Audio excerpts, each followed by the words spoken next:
and welcome to another episode of MAIN-iac Science Labs.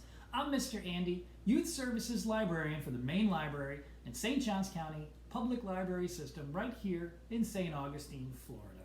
And today we're going to do another cool science experiment that you can try at home with simple materials you can find in your very own kitchen. Really, it doesn't get much easier than this one.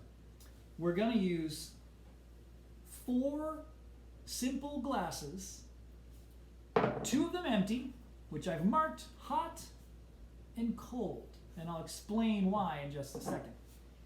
You're going to have 2 other glasses, one filled with cold water and one filled with hot water, as hot as you can get it safely.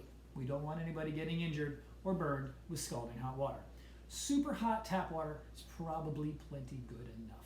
So what we're going to do is we're going to have an experiment with osmosis. And basically, we're going to have a race between hot water and cold water to see which one will travel from a full glass to an empty glass quicker.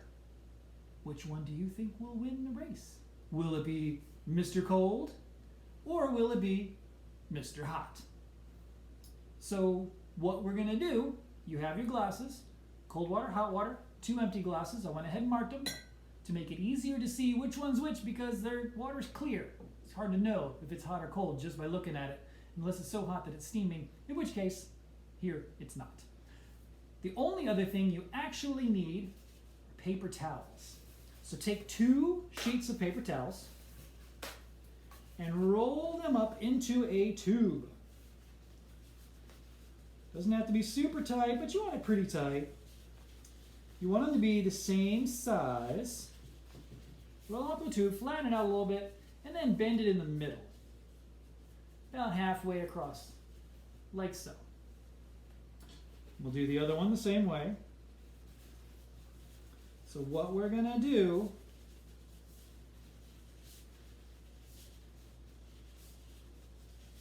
is after we've got our tubes ready, we're going to place them in the water and let the race begin. The winner of this race will be the one that first drips water into the empty glass. So, right now is the time to make your hypothesis. Which one do you theorize will travel more quickly through the paper towel from the full glass to the empty glass and start dripping into the other side? Will it be the cold water or will it be the hot water? And why? Think about that for just a second. And while you're thinking about it, I'm going to prepare for our experiment. All right, I've adjusted the camera angle so you can see the water glasses. We've got our paper towel tubes ready to go. Let's go ahead and drop them in and see which side will drip first.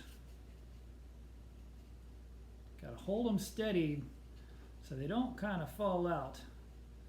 There we go. All right, so can you see the ends of each one? Look for that water drop. So what's actually occurring here? We've made our hypothesis of which one is going to move quicker through the paper towels, but what's actually happening? What we're doing here is we're transferring water from a denser solution, the glasses of water, to a less dense solution, the empty glasses full of air. And the water is going to travel through the paper towel using capillary motion. Basically, the paper towels are filled with tiny little tubes, and those tiny little tubes, the water will travel through just like capillaries, like the blood vessels in your body. So, what did you theorize? Will the cold water move quicker, or will the hot water move quicker? Now, if you said the hot water, you should be right because of kinetic energy. Hot water, heat, increases kinetic energy in molecules, which means, oh, did you see it? There it is, the hot water's dripping. Oh, perfect. It worked just like it's supposed to. So let's rearrange the camera angle now that we can see the water dripping. Now you can see me again, and we'll talk about, let's see if we can get the water in there at the same time. Maybe I'll just have to get really low. So basically, kinetic energy means movement. molecular movement.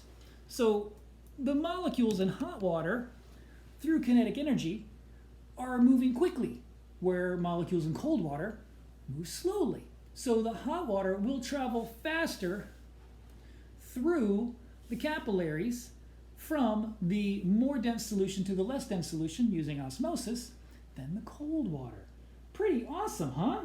So that's basically how it works. Osmosis is moving from a more dense solution to a less dense solution, and the kinetic energy from heat makes the molecules in the hot water move faster, so it travels more quickly, and therefore it wins the race. Pretty simple, huh? Pretty cool too, and super easy to do. Now, here's another one. Eventually, if you sit here long enough, and we're not going to because that's a really long time, these two glasses should reach a state of equilibrium, where eventually the water will transfer from one glass to the other until both glasses are filled equally. And that's called a state of equilibrium, which is another thing that occurs with osmosis. The water travels from a more dense solution to a less dense solution until those solutions become equal. So the glass filled with water the water will travel from the full glass to the empty glass until the empty glass is as full or equal to the glass that it transferred from. Pretty cool, huh? Now that's going to take a good long time, and if you have that kind of time, go for it and watch it happen. It's pretty awesome. But in the meantime, I hope you learned a little bit something about osmosis, which is basically what's happening here.